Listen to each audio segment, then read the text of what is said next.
All right, let's get finished with the top skins on this Tailcone. Video number 21. I never thought I'd get to 21 on this series. It was going very fast. I think the riveting stuff was a little too slow. Anyway, yeah, top skins. This will be the completion of what David and I did that night. We sort of reached in here, or put it together on the sawhorses, and for what we could, I was reaching in on the bulkheads from the aft deck, and then from above to buck those.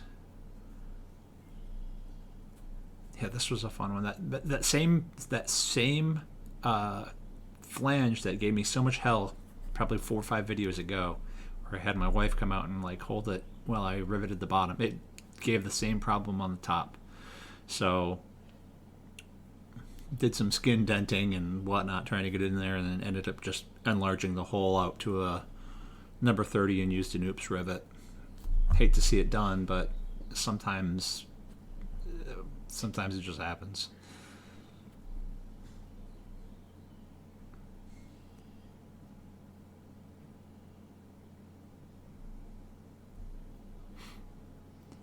Yeah, lots of little rearrangements and whatnot, getting it to where we needed it to do the work. So here we're took it off the sawhorses, moved it to the floor because getting in here was a real pain in the butt in some places. My arms were not cut because the metal has been deburred. It's not sharp, but I had lines all over my arms from reaching in there. So we're just doing the longeron here along the right side. Sorry about the view, not the greatest. Not going to be the greatest view for the rest of this whole video, I guess. But then we're going to put the top on, clecoed in, and I actually, let's see, sort of made a plan on what sequence to go. I wanted to go from the rear forward because I didn't want the rear to bubble up because the front is not fully riveted.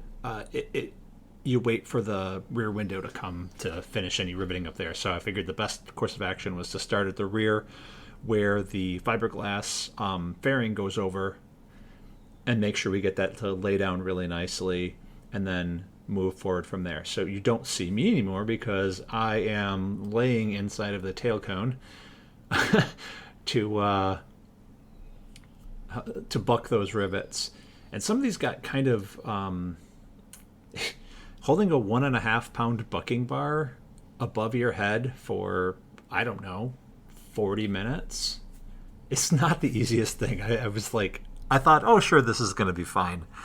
My arms hurt for 2 days afterwards, and I mean, I'm not a weak person, but man, it's just in that position after a while, it gets kind of a pain in the butt. But also,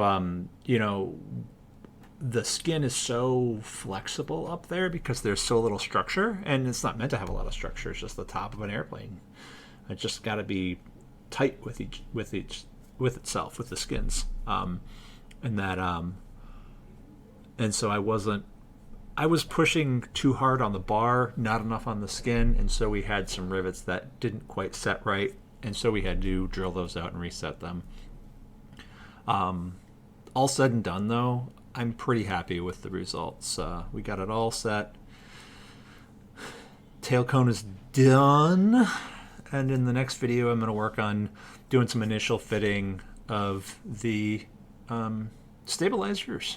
So hope to see you there, and that'll pretty much complete the empennage series, and I can get started on the wings. Thanks for joining.